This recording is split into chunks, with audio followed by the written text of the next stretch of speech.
السلام علیکم۔ کسی بھی قوم کی ترقی کا جو راز ہے وہ تعلیم بتائی جاتی ہے کہ تعلیمی شعبہ اگر کسی قوم کا بہترین ہے تو وہ قوم جو ہے وہ ترقی یافتہ ہے اور اس کو ترقی کرنے سے کوئی بھی دنیا کی طاقت نہیں روک سکتی۔ لیکن بدقسمتی سے ہمارے ملک میں، ہمارے معاشرے میں یہ شعبہ جو ہے یہ سب سے کمزور اور ایسا شعبہ سمجھا جاتا ہے جس میں کوئی خاص ترقی کے راستے جو ہیں وہ ہمیں نظر نہیں آتے۔ ہر کام کی،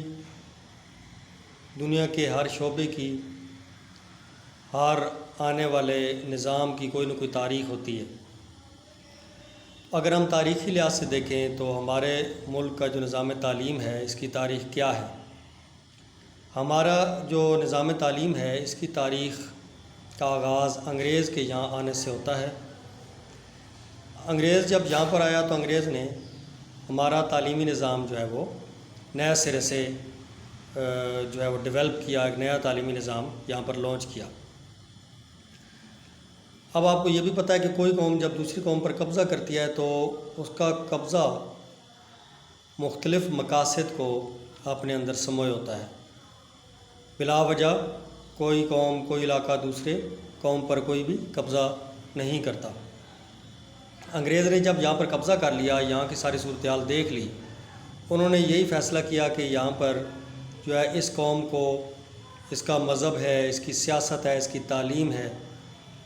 غرض ہے کہ اس کی زبان ہے، ہر لحاظ سے اس کو جو ہے وہ غلام بنایا جائے۔ تو تعلیم کا جو فیصلہ ہے وہ لارڈ میکالے، ایک انگریز ایجوکیشنسٹ، ماہر تعلیم کے حوالے کیا گیا۔ اس نے 1833 غالباً 34 یہ دور تھا اور اس نے یہاں کا نظام تعلیم، نیا نظام تعلیم جو ہے ڈیولپ کیا، نیا نظام تعلیم لانچ کیا۔ لارڈ میکالے ایک دور رس تھنکر تھا، بہت گہری سوچ رکھتا تھا، ایجوکیشنسٹ بھی تھا۔ اس نے نظام تعلیم اس طریقے سے ڈیولپ کیا کہ جس نظام تعلیم کا مقصد کوئی پروڈکٹیوٹی نہ ہو، کوئی کریٹیوٹی نہ ہو، بلکہ صرف اور صرف کیا ہو، کریمنگ ہو، یعنی رٹا ہو، تھیوریز پڑھی جائیں، مضامین پڑھے جائیں، نالج لیا جائے، لیکن اس کی کوئی آؤٹ پٹ نہ ملے۔ کیونکہ ظاہر ہے دشمن تھے سب نے اس علاقے پر قبضہ کیا، تو اس لیے ان کا مقصد بھی اس قوم کو، ہمارے علاقے کے لوگوں کو بیکورڈ اور پسماندہ ہی رکھنا تھا تاکہ یہ لوگ جو ہیں یہ غلام ہی رہیں۔ لارڈ میکالے نے جب یہاں کا نظام تعلیم سیٹ کیا، نظام تعلیم لانچ کیا، اور اس نے اپنی حکومت کی خوشنودی میں، ان کی سرکردگی میں اپنی جو ہے مطلب فائنڈنگز تعلیمی نظام کو سیٹ کرنے کے بعد اس نے جو اپنا ایویلویشن دیا،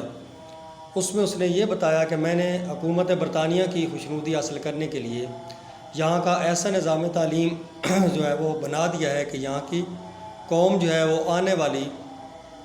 جس کی نسلیں بھی ہیں وہ غلام در غلام ہی رہیں گی، جسمانی طور پر آزاد ہوں گی لیکن سوچ کے لحاظ سے غلام رہیں گی۔ اس کے علاوہ اس نے بتایا کہ جو نظام تعلیم ہے یہ صرف اور صرف کلرک پیدا کرے گا، یعنی ورکر پیدا کرے گا، ان کے اندر کوئی لیڈرشپ نہیں ہوگی، کوئی ان میں لیڈرز، کوئی ماہر لوگ پیدا نہیں ہوں گے۔ اس طرح اس نے بتایا کہ یہاں کے لوگ جو ہیں وہ اپنی ڈگری پر جو حاصل کریں گے اس پر ٹرسٹ ہوگا، ان کے اندر کوئی ایبلٹی، کوئی صلاحیت نہیں ہوگی۔ اور یہ دیکھیں مزید صدیاں گزر گئی، ہم جو نظام دیکھ رہے ہیں ہمارا نظام تعلیم، جب تک اس میں کوئی تبدیلی نہیں آتی تو ہمارے ہاں کیا جو بھی مطلب ہمارے ہاں جو لوگ پڑھتے ہیں، تعلیم حاصل کرتے ہیں، تو کسی سے بھی سوال کریں بھئی آپ تعلیم حاصل کر رہے ہیں، پڑھ رہے ہیں کس کے لیے، تو جواب کیا دے جی، نوکری کے لیے، جاب کے لیے۔ تو انگریز نے اصل میں کیا اپنے غلام پیدا کرنے کے لیے، اپنے ملازمین پیدا کرنے کے لیے نظام تعلیم بنایا۔ افسوس در افسوس کہ ہم اسی نظام تعلیم کے مطابق چل رہے ہیں اور ہمارے ہاں ترقی کے جو آثار ہیں وہ دور دور تک ہمیں نظر نہیں آتے۔